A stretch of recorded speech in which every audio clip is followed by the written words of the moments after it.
Shabbat Shalom, everyone.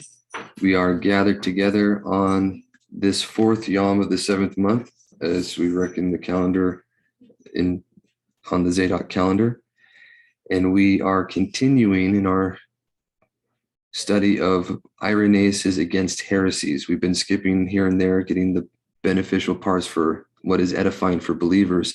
And we are currently on Book 2, Chapter 2. Not last week, but the week beforehand, we had covered chapter 1 and then went and read a few other sections, which were pretty interesting and very edifying. So Abba willing, this will also be edifying for everyone.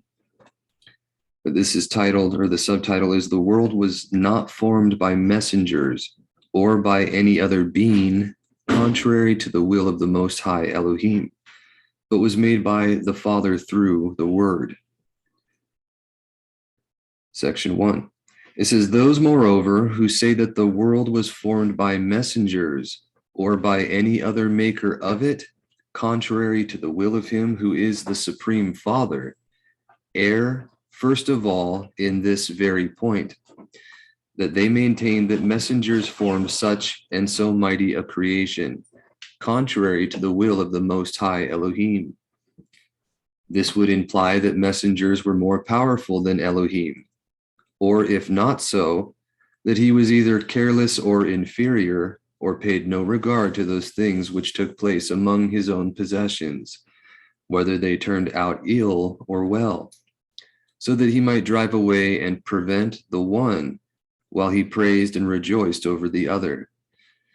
And this is exactly what is mentioned in the exhortation from the Damascus document in the Dead Sea Scrolls, where he's talking about the two ways.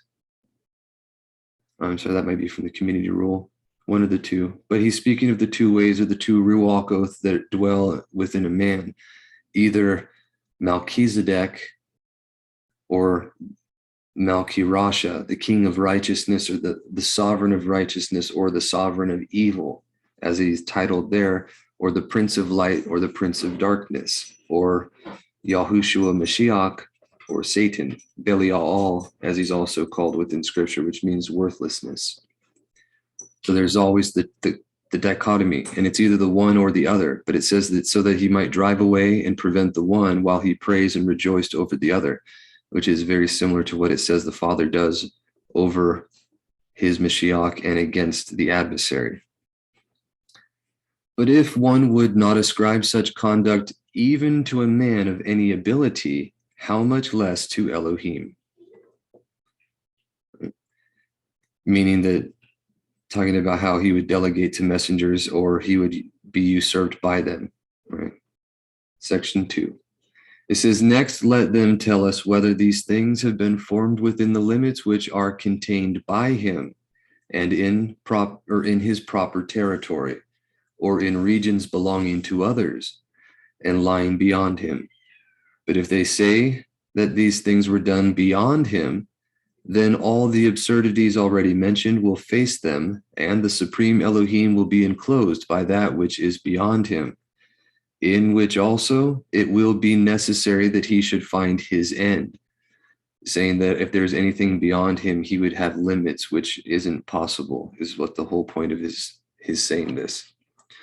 But he says, "If, on the other hand, these things were done within his own proper territory, it will be the very idle to say that the world was thus formed within his proper territory against his will by messengers who are themselves under his power, or by any other being, as if either he himself did not belong or did not behold all things which take place among his own possessions, or was not aware of the things to be done by messengers."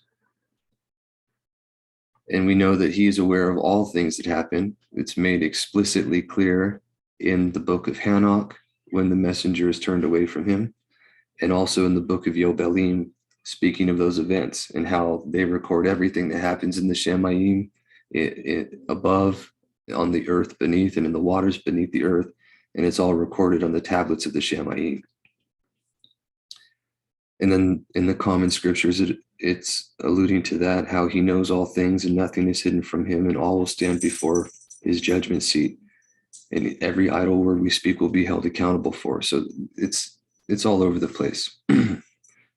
But continuing, it says, if, however, the things referred to were done not against his will, but with his concurrence and knowledge, as some of these men think, the messengers or the former of the world, whoever that may have been, will no longer be the causes of that formation, but the will of Elohim. For if he is the former of the world, he too made the messengers, or at least was the cause of their creation.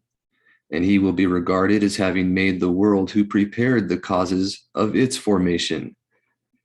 Although they maintain that the messengers were made by a long succession downwards, or that the former of the world spring from the Supreme Father, as Balasides asserts. Nevertheless, that which is the cause of those things which have been made will still be traced to him who was the author of such a succession. The case stands just as regards succession in war, which is ascribed to the king who prepared those things which are the cause of victory. And in like manner, the creation of any state or of any work is referred to him who prepared materials for the accomplishment of those results which were afterwards brought about. And that's just like our founders are known because they're the ones that helped make the documents and make the government what it is. Right? Same picture there. Wherefore, we do not say that it was the axe which cut the wood, or the saw which divided it, but one would very properly say that the man cut and divided it who formed the axe and saw for this purpose, and who also formed at a much earlier date all the tools by which the axe and the saw themselves were formed. And that is alluding to also what we can find in Scripture. If any of you are familiar with when he's rebuking Assyria as the axe that was in his hand that he was using when he was going against the northern reign. It says, with righteousness, or they have justice here, but with righteousness, therefore, according to an analogous process of reasoning, the Father of all will be declared the former of this world, and not the messengers or any other former of the world, other than he who is or who was its author, and had formerly been the cause of the preparation for the creation of this kind. Section 4. This manner of speech may perhaps be plausible or persuasive to those who know not Elohim, and who liken him to needy men, and to those who cannot immediately and without assistance form anything, but require many instrumentalities to produce what they intend. And this is something that we covered the week before last in the missing writings from the Syriac version of the Recognitions of Clement, how our Abba does not require any effort, and he has power sufficient to whatever he wills for it to be.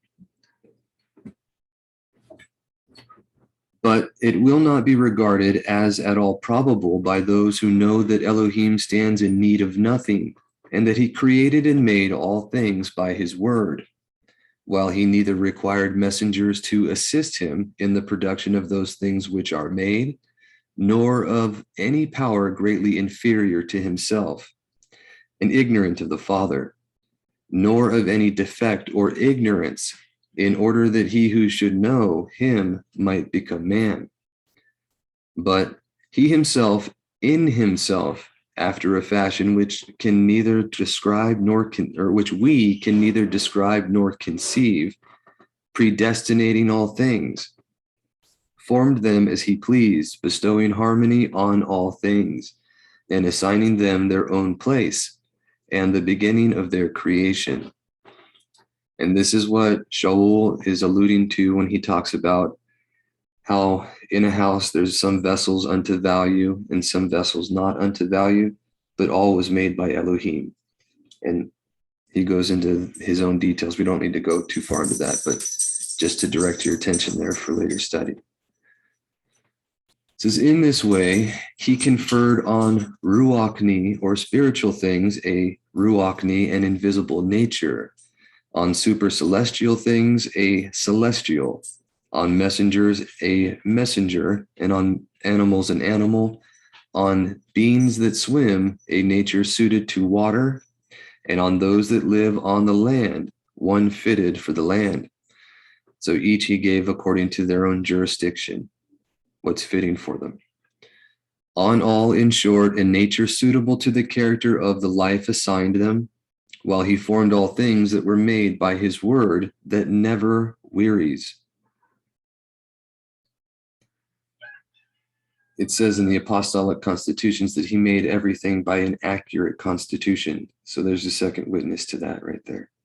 But here's section 5. It says, for this is the peculiarity of the preeminence of Elohim, not to stand in need of other instruments for the creation of those things which are summoned into existence.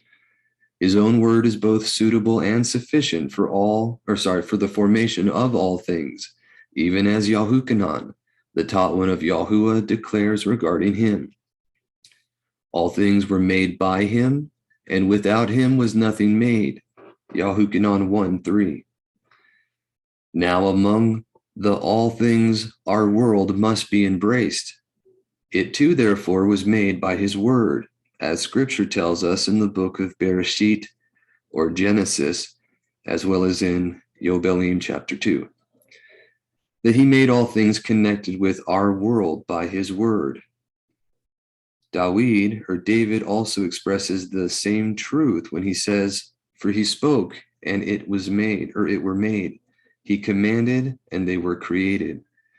And that's in Psalm 33. Whom, therefore, shall we believe as to the creation of the world? These heretics who have been mentioned to prate so foolishly and inconsistently on the subject, or the taught ones of Yahuwah and Moshe, who was both a trustworthy servant of Elohim and a foreteller. And this is very important for us always to keep in mind.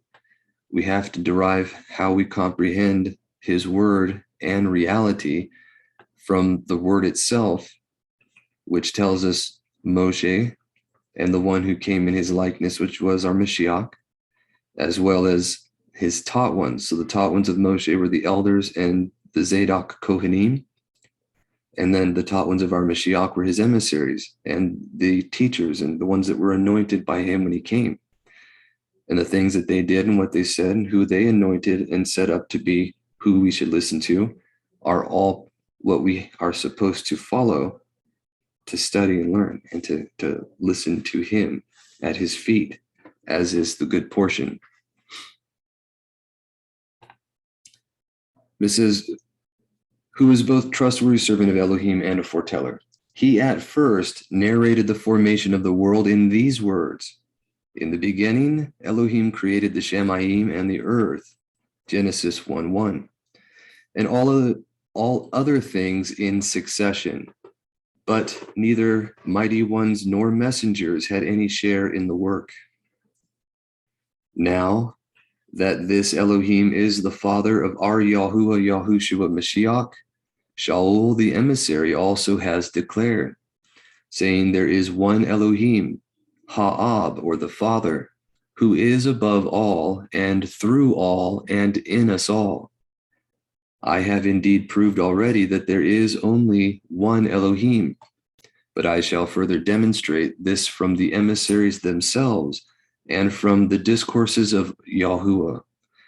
For what sort of conduct would it be were we to forsake the utterances of the foretellers, of Yahuwah, and of the emissaries, that we might give heed to these men or persons who speak not a word of sense?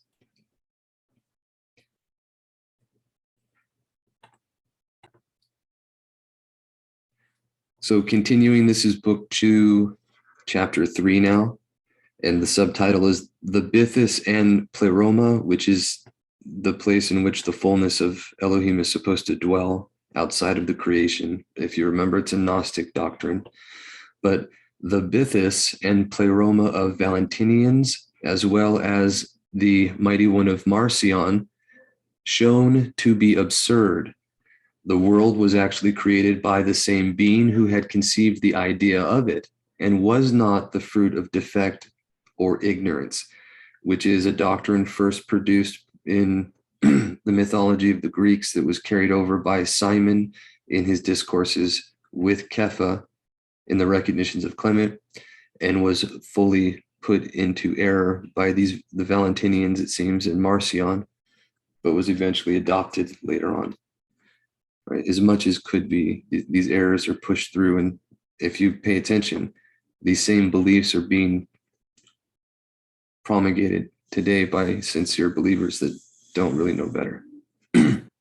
So section 1, it says, the Bythus, therefore, whom they conceive of with his pleroma, and the mighty one of Marcion, are inconsistent, if indeed, as they affirm, he has something subject and beyond himself, which they style vacacity and shadow. This vacuum is then proved to be greater than the pleroma, but it is inconsistent even to make this statement, that while he contains all things within himself, the creation was formed by some other. For it is absolutely necessary that they acknowledge a certain void and chaotic kind of existence beyond the ruachni or spiritual pleroma, in which this universe was formed. Now it's starting to sound a little bit like the heliocentric theory. And that the propator purposely left this chaos as it was, either knowing beforehand what things were to happen in it, or being ignorant of them. If he was really ignorant, then Elohim will not be prescient of all things. But they will not even in that case be able to assign a reason on what account he thus left this place void during so long a period of time. If again, he is prescient and contemplated mentally that creation which was about to have a being in that place, then he himself created it, who also formed it beforehand in himself. Section 2. Let them cease, therefore, to affirm that the world was made by any other.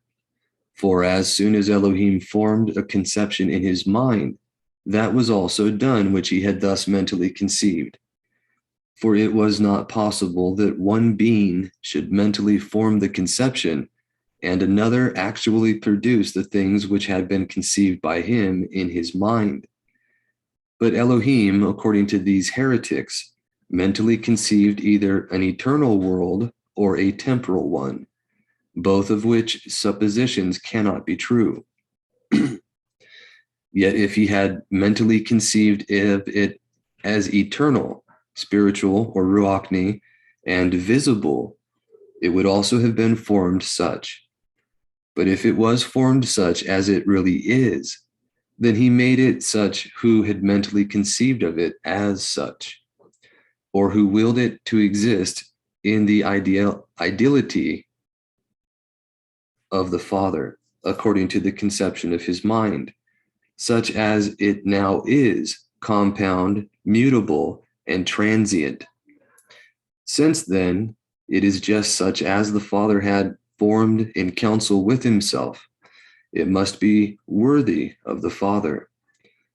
But to affirm that what was mentally conceived and pre-created by the Father of all, just as it had been actually formed, is the fruit of defect and the production of ignorance, is to be guilty of great blasphemy.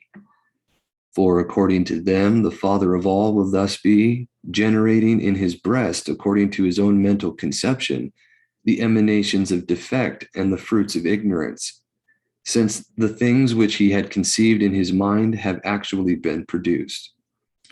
Now, this is, as he just mentioned, a great blasphemy, and the correct opinion for this is also found by Kepha's preaching in the recognitions of Clement.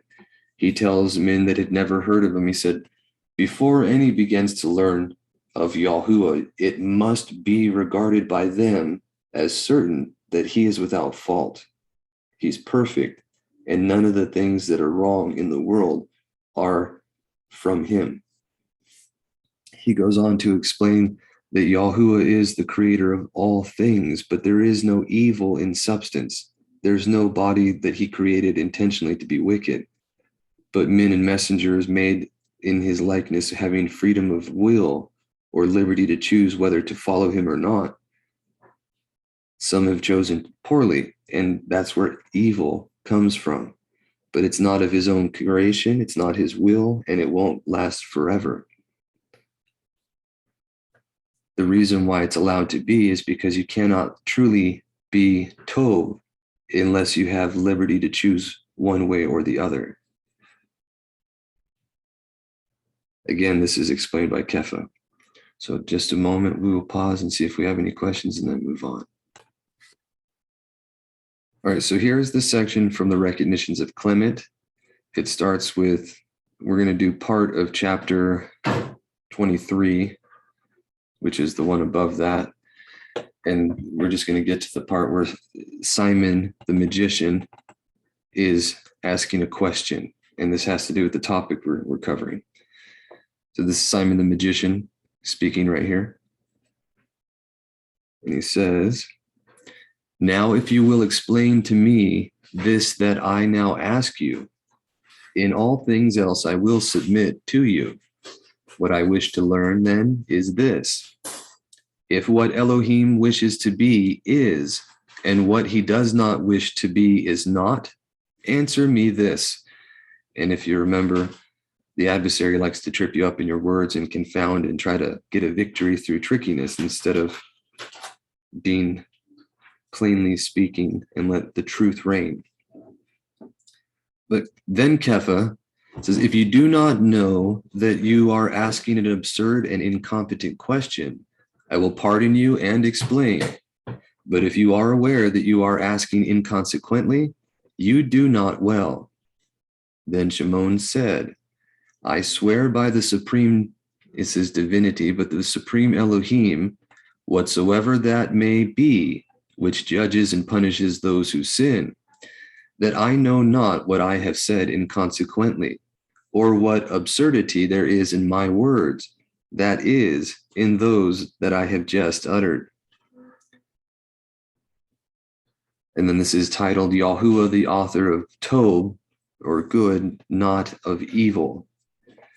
To this Kefa answered, "Since then you confess that you are ignorant, now learn. Your question demanded our deliverance on two matters that are contrary to one another. For every motion is divided into two parts, so that a certain part is moved by necessity and another by will. And those things that are moved by necessity are always in motion. Those that are moved by will, not always. For example, the sun's motion is performed by necessity to complete its appointed circuit, and every state of service of Shamayim depends upon necessary motions. But man directs the voluntary motions of his own actions. And thus there are some things that have been created for this end, that in their services they should be subject to necessity, and should be unable to do aught else than what has been assigned to them. And when they have accomplished this service, the creator of all things, who thus arranged them according to his will, preserves them.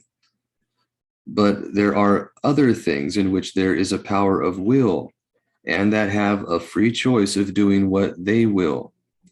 These, as I have said, do not remain always in that order in which they were created, but according as their will leads them, and their judgment of their mind inclines them. They affect either tov or evil, and therefore he has proposed rewards to those who do well, and penalties to those who do evil. You say, therefore, if Yahuwah desires anything to be, it is, and if he does not desire it, it is not. But if I were to answer that what he desires is, and what he desires not is not, you would say that then he desires the evil things to be that are done in the world, since everything that he desires is, and everything that he desires not is not. But if I had answered that it is not so, that what Yahuwah desires is, and what he desires not is not, then you would retort upon me that Yahuwah must then be powerless, if he cannot do what he wills, and you would be all the more petulant as thinking that you had got a victory, though had said nothing to the point. Therefore you are ignorant, O Shimon, yea, very ignorant, how the will of Yahuwah acts in each individual case. For some things, as we have said, he has so willed to be that they cannot be otherwise than as they are ordained by him. And to these he has assigned neither rewards nor punishments, but those that he has willed to be so that they have it in their power to do what they will. He has assigned to them according to their actions and their wills to earn either rewards or punishments. Since therefore, as I have informed you, all things that are moved are divided into two parts, according to the distinction that I formerly stated, everything that Yahuwah wills is, and everything that he wills not is not. And then the next section here is no tobim or goodness without liberty. It says, to this Shimon answered, was not he able to make us all such that we should be told, and that we should not have it in our power to be otherwise? Kepha answered, this also is an absurd question. For if he had made us all of an unchangeable nature and incapable of being moved away from Tob, we should not be really Tob, because we could not be aught else, and it would not be for our purpose that we were Tob, or good, and what we did would not be ours, but of the necessity of our nature. But how can that be called Tob which is not done of purpose? And on this account the world required long periods, until the number of the Ruach Oath, or spirits that were predestined to fill it, should be completed. And then that visible sky be folded up like a scroll, and that which is higher should appear. And the Ruach Oath, or the spirits of the blessed, the Baruch, being restored to their bodies, should be ushered into light. But the Ruach Oath, or spirits of the immoral, for their impure actions being surrounded with a fiery Ruach, or fiery spirit, which is also mentioned by Josephus specifically or Yahusef, also known as Flavius Josephus, in his discourse to the Greeks about Hades. But they should be plunged into the abyss of unquenchable fire to endure punishments through eternity. Now that these things are so, Yahushua has testified to us, concerning whom, if you desire to know that he is a foreteller, I will instruct you by innumerable declarations. For of those things that were spoken by him, even now everything that he said is being fulfilled. And those things that he spoke with respect to the future are believed to be about to be fulfilled. For belief is given to the future from those things that have already come to pass. And that's something that we see quite a bit. The promises, the literal promises he gives in Scripture are literally fulfilled. And the fact that they are is proof to us of the future promises that have not yet been fulfilled. Excuse me. Now, this kind of segues into a different section, because he did not want to see or to have it proven that Yahushua was the foreteller and that we should heed him in all the things that he said. So he diverts the conversation and it goes off track, but I want to cover this part as well, because it's very important. How we believe, and like it was mentioned earlier in the phone conference, I think I was discussing things with our brother Paul, but it says, if the foundations be destroyed, what shall the righteous do? And that has to do with what we believe about the creation. Our Mashiach said himself, if we don't believe what he said or what Moshe said concerning the earthly matters or the matters on the Eretz, how can we believe concerning the Shamayim or the Ruachni, spiritual ones? And this is a reiteration in very clear terms of what that means. So we'll just finish this real quick. It says, the visible sky, why made? But Shimon, perceiving that Kepha was clearly assigning a reason from the head of foretelling, from which the whole question is settled, declined that the discourse should take that turn, or this turn, and thus answered, give me an answer to the questions that I put, and tell me if that visible sky is, as you say, to be dissolved, why was it made at first?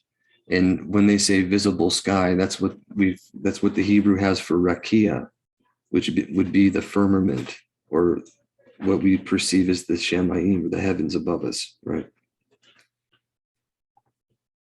But Kepha answered, it was made for the sake of this present life of men, or this present existence of men, that there might be some sort of interposition and separation, lest any unworthy one might see the habitation of the celestials and the abode of Yahuwah himself, which are prepared in order to be seen by those only who are of pure heart. But now that is in the time of the conflict, it has pleased him that those things be invisible, which are destined as a reward to the conquerors. And this part is reminiscent of where it says other places, like in the apostolic constitutions, and it lines up with the letter bet for the earth. By the way, the second creation is bet yod tau is how you spell the word bet, which means a house or to be domesticated. But it's in, bet as a prefix means in, the yod is the working hand, and then tau is the covenant of man in his likeness and image. So in working the covenant is what we do to dwell in the earth, or the Eretz. And if you remember, the earth is the place where it's the meek will inherit it, the perfect will be left in it, but the wrong will be shaken out and the treacherous plucked out of it. So that's the contrast here. However, the the apostolic constitutions calls it it's the place in which we combat to righteousness, which is the race that we are trying to win by running according to the rules, as Shaul put it in his epistles. These are all different parallels or different parables of the same kind of thing, so that we can get our minds right. And also why they equate it to being like a tob or a good soldier to the one who's enlisted you. This is then Shimon or Simon said, if the creator is Tob and the world is Tob, how will he who is Tob ever destroy that which is Tob? But if he will destroy that which is Tob, how will he himself be thought to be Tob or good? But if he will dissolve and destroy it as evil, how will he not appear to be evil who has made that which is evil? So he's saying, why would he make something that he was going to destroy? And he's blaspheming our creator in the process. The response to that is, to this Kepha replied, since we have promised not to run away from your blasphemies, we endure them patiently, for you will yourself render an account for the things that you speak. Listen now, therefore, if indeed that Shamayim that is visible and transient had been made for its own sake, there would have been some reason in what you say that it ought not to be dissolved. But if it was made not for its own sake, but for the sake of something else, it must of necessity be dissolved, that for which it seems to have been made may appear. As I might say by way of illustration, however fairly and carefully the shell of an egg may seem to have been formed, it is yet necessary that it be broken and opened, that the chick may issue from it. and that may appear for which the form of the whole egg seems to have been molded. So also, therefore, it is necessary that the condition of this world pass away, that more joyous condition of the Shamayim Malkuth, or the reign of the Shamayim, may shine forth. Then Shimon, it does not seem to me that the Shamayim, which has been made by Elohim, can be dissolved. For things made by the Eternal One are ageless, while things made by a corruptible one are temporary and decaying. Then Kepha, it is not so. Indeed, corruptible and temporary things of all sorts are made by mortal creatures. But the Eternal does not always make things corruptible or always incorruptible, but according to the will of Elohim the Creator, so will be the things that he creates. For the power of Elohim is not subject to instruction, but his will is Torah to his creatures. So that's a play on words. It's Elohim is not subject to instruction, but his will is instruction to his creatures. Then Shimon answered, I call you back to the first question. You said now that Elohim is visible to no one, but when the Shamayim will be dissolved, and that superior condition of the Shamayim Malkuth will shine forth, then those who are pure in heart will see Yahuwah, which statement is contrary to Torah. For there it is written that Yahuwah said, none will see my face and live. Then Kepha, here's another key point. What he teaches about this is vital for us to follow as well. It says, then Kepha answered, to those who do not read Torah according to the tradition of Moshe, my speech appears to be contrary to it, but I will show you how it is not contradictory. Yahuwah is seen by the mind, not by the body, by the Ruach, not by the flesh. Hence also messengers or Malachim, who are Ruachot or spirits, see Yahuwah. And therefore men, as long as they are men, cannot see him. But after the resurrection of the dead, when they will have been made like the Malachim, they will be able to see Yahuwah. And this is exactly what you can read, excuse me, in the book of Hanok, or what they call First Enoch, and also in the visions of the foretellers who are taken in the Ruach and not bodily to see visions. They actually perceive the Father in their minds, where they see, like Daniel perceived the Ancient of Days and this, like the one like the son of Adam coming to him. Yeshayahu also saw both our Mashiach and the Father, and others, Gad the seer as well, but they perceive them in the Ruach and not bodily. Hanok himself was taken into the Shamayim and changed into a messenger, and from there was able to perceive the Father. But he describes it as himself or no man, no messenger being able to look upon him. The brightness of his garments are 7 times more than the sun. And so no one can actually perceive his face but our Mashiach alone. These are things that are all throughout the scriptures, but clearly seen in certain places and confirming that all of these are true. Here we go. It says, and thus my statement is not contrary to Torah, neither is that which our master said. Prosperous are they of a pure heart, for they will see Yahuwah. For he showed that a time will come in which some men will be made messengers, who in the Ruach of their mind will see Yahuwah. After these and many similar sayings, Shimon began to assert with many oaths, saying, concerning this one thing, render me a reason, where the Ruach is immortal, and I will submit to your will in all things. But let it be tomorrow, for today is late.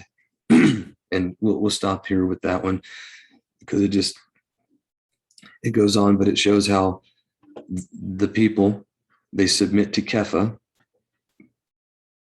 and they prostrate themselves before him for the sake of the truth that he's delivered to them, of which you can see There's diverse sicknesses that are cured.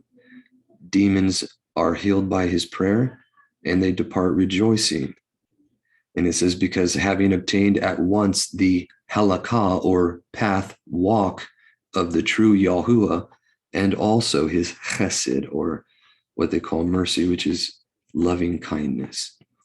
Or if you're familiar with the Hebrew grammar class from Dr. Bill Barrick, he calls the word chesed covenant love, which I find very fitting. But we'll go ahead and pause here for a moment and get back to what we were doing. All right, just to get a full concept of that last part with the two Shamayim and the importance of believing what Scripture says over divergent opinions, this is a little bit further back from page 86 of the Recognitions of Clement. And this is what, chapter 50, or sorry, chapter 68 or 67, but we're going to go to the question right before it real quick. So then said Shimon, Simon the magician, let pass for the present what I have said, and tell us what you suppose to be above the skies. And the title for this is The Torah Teaches Immensity. Then said Kepha, if you believed concerning the true fountain of light, which is our Mashiach, and the word of Elohim, right? I could instruct you what and of what sort is that which is immense, and should render not a vain fancy, but a consistent and necessary account of the truth, and should make use not of sophistical assertions, but testimonies of Torah and nature, that you might know that Torah especially contains what we ought to believe in regard to immensity. But if the doctrine of immensity is not unknown to Torah, then assuredly naught else can be unknown to it. And therefore, it is a false supposition of yours that there is anything of which the Torah is not cognizant. Hold. I'm sorry? Sorry about that. We had the hiccup, but now you can see the screen, and this is where we are currently. It says, but if the doctrine of immensity is not unknown to Torah, then assuredly naught else can be unknown to it. And therefore, it is a false supposition of yours that there is anything to which Torah is not cognizant. Much more will nothing be unknown to him who gave Torah. Yet I cannot speak anything to you of immensity and of those things that are without limit, unless first you either accept our account of those Shamayim that are bounded by a certain limit, or else propound your own account of them.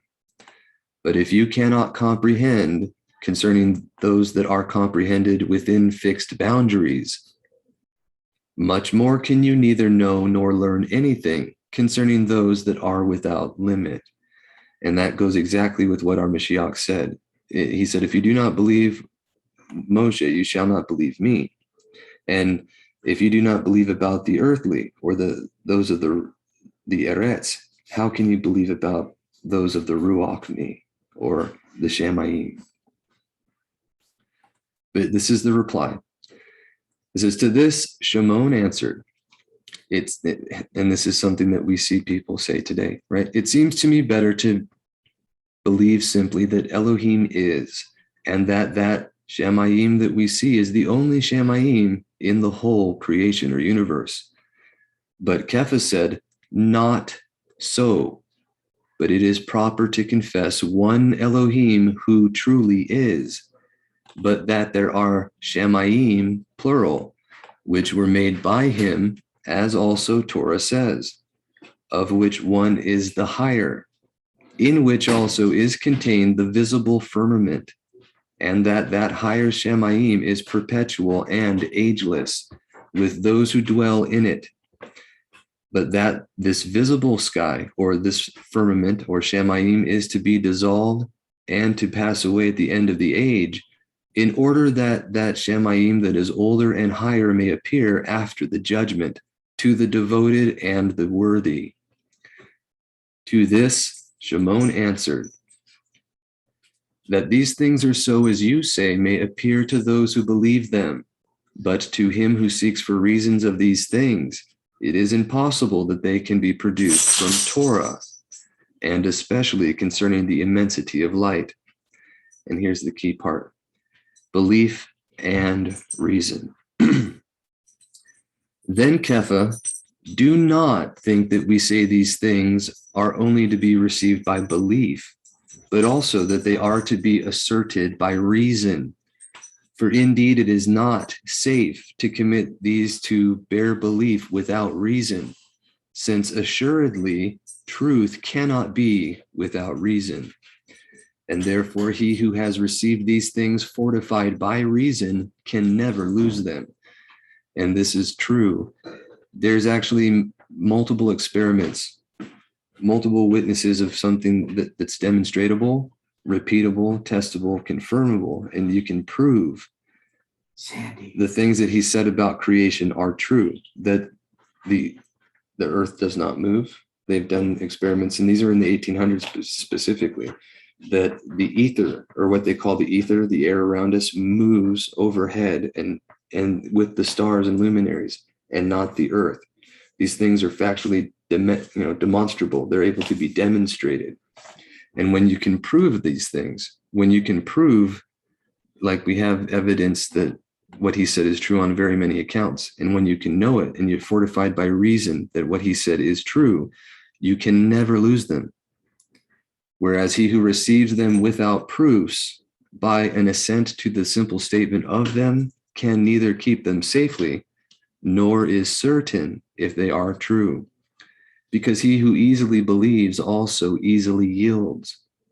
But he who has sought for reason for those things that he has believed and received, as though bound by chains of reason itself, can never be torn away or separated from those things that he has believed.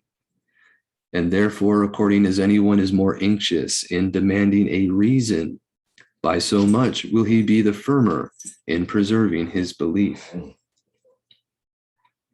And then it moves on, and that's the part we wanted to cover, the importance of believing as Scripture says, and confirming that in our minds and being certain of it, proving, as it says, prove all things and hold fast that which is told, which is exactly why we're enjoined to examine the matters that differ, to be sincere and not stumbling until the coming of Mashiach.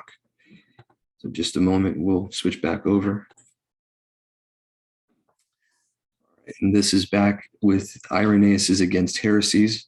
We're now on chapter 4, and this is covering the absurdity of the supposed vacuum and defect of the heretics is demonstrated. Section 1.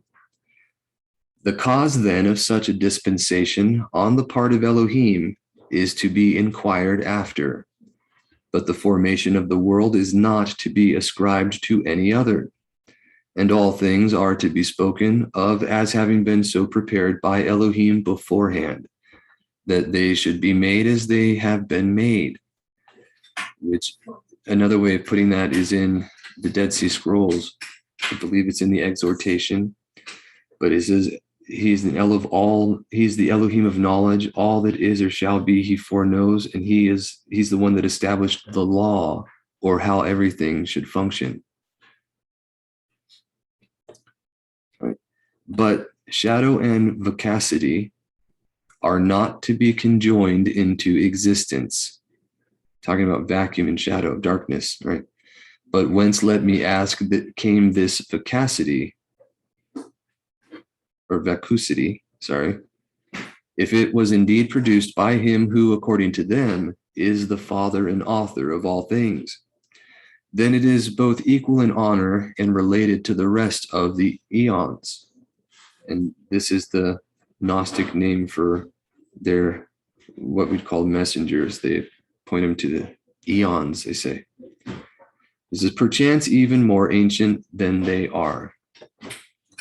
Moreover, if it proceeded from the same source as they did, it must be similar in nature to him who produced it, as well as to those along with whom it was produced. There will therefore be an absolute necessity, both that the Bythus of whom they speak, along with Sige, be similar in nature to a vacuum. That is, that he really is a vacuum, and that the rest of the eons, since they are the brothers of vacacity, or vacuity, should also be devoid of substance. If, on the other hand, it has not been thus produced, it must have sprung from and been generated by itself. And in that case, it will be equal in point of age to that Bythus who is, according to them, the father of all. And thus, vacuity will be of the same nature and of the same honor with him who is, according to them, the universal Father. For it must of necessity have been either produced by someone or generated by itself and spring from itself. But if in truth vacuity was produced, then its producer, Valentinius, is also a vacuum, as are likewise his followers. If again it was not produced, but was generated by itself, then that which is really a vacuum is similar to and the brother of, and of the same honor with, that father who has been proclaimed by Valentinus. Now, this is just saying that there can't be two infinities. He's trying to say that either this thing is created and then subject, or it is uncreated by him and thus an equal. But when that happens, then you have two things that are supposedly infinite. They put a limit to one another, or one has to subsume the other, which these are absurd things that they're not dealing with reality. And this is why anything like that seems confusing is not of our Creator, because what he says is simple and easy to comprehend.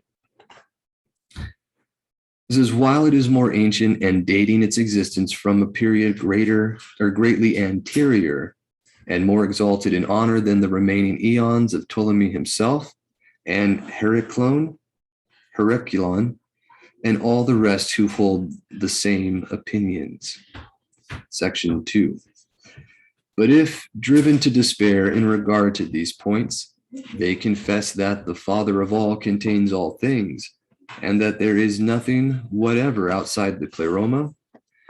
For it is an absolute necessity that if there be anything outside of it, it should be bounded and circumscribed by something greater than itself, and that they speak of what is without and what is within in reference to knowledge and ignorance, and not with respect to local distance, but that in the pleroma, or in those things which are contained by the Father, the whole creation which we know to have been formed, having been made by the demiurge or by the messengers, is contained by the unspeakable greatness, as the center is in a circle, or as a spot is in a garment.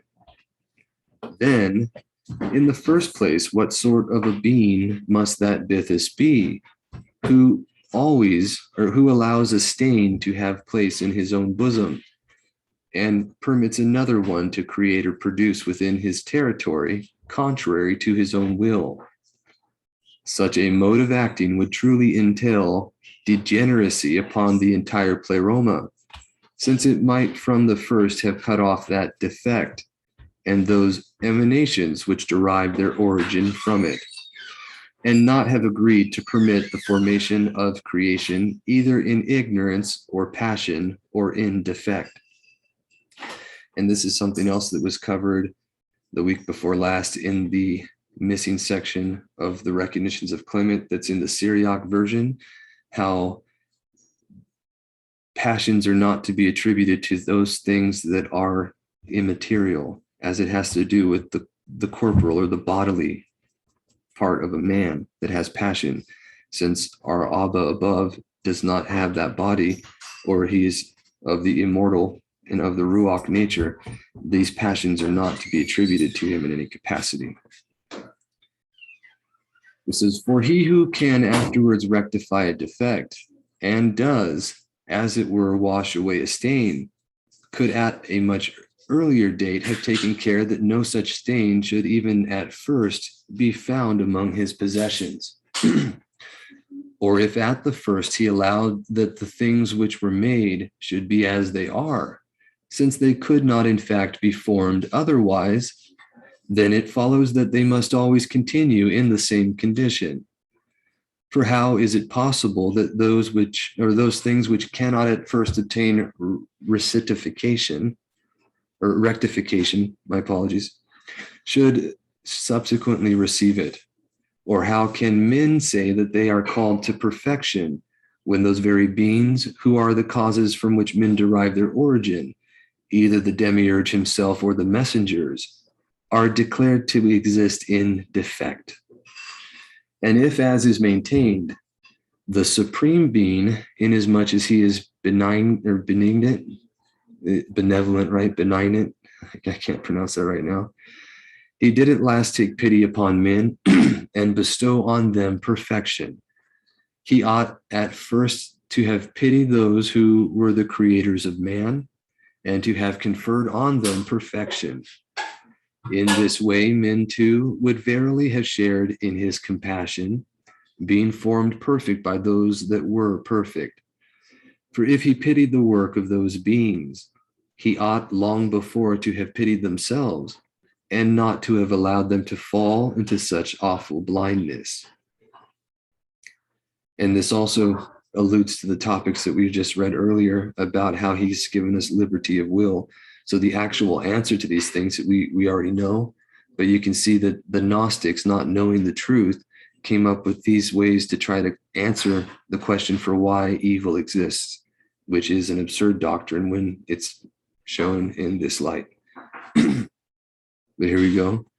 It says, their talk also about shadows and vacuity, in which they maintain that the creation with which we are concerned was formed, will be brought to nothing if the things referred to were created within the territory which is contained by the Father. For if they hold that the light of their Father is such that it fills all things which are inside of him and illuminates them all, how can any vacuum or shadow possibly exist within that territory which is contained by the pleroma and by the light of the Father? And this is an interesting connection here, but you can see the light that emanates from our Abba, which, like I said earlier, Enoch mentions when he was made like the messengers and brought before him, the garments of our Father above are 7 times brighter than the sun. That's not to say what he even looks like, but his garments are brighter by that much. In the recognitions at the beginning, it talks about how when the mundane bodies of the creation were made, it blocked the light from him, and that's what darkness was yoked to the deep from. And then when he introduced light into creation, and then he separated, but the light was pre-existing with him from the beginning. As it mentions in other places, he dwells in unapproachable light and he's unchanging. Does vacuity mean vacuum? Yes, it's the vacuum. Thank you for that. But it says, for in that case, it behooves them to point out some place within the propator or within the pleroma, which is not illuminated, nor kept possession of by anyone, and in which either the messengers or the demiurge formed whatever they pleased. Now will it be a small amount of space in which such and so great a creation can be conceived of as having been formed. There will therefore be an absolute necessity that within the pleroma or within the Father of whom they speak, they should conceive of some place, void, formless, and full of darkness, in which those things were formed which have been formed. By such a supposition, however, the light of their Father would incur a reproach, as if he could not illuminate and fill those things which are within himself. Thus, then, when they maintained that these things were the fruit of defect and the work of error, they do moreover introduce defect and error within the pleroma and into the bosom of the Father. And this is of their fictitious one that they create. But if you remember, they do that because they don't know the truth that we just heard from Kepha. So thank you for that. I think that might do it for our reading for this time, and we'll have to continue next Shabbat. But thank you all for attending, and for everyone else that might follow this video online. You have a wonderful Shabbat and a Shavua Tov next week. Please, comments, questions are always welcome, and have a wonderful time. Shalom.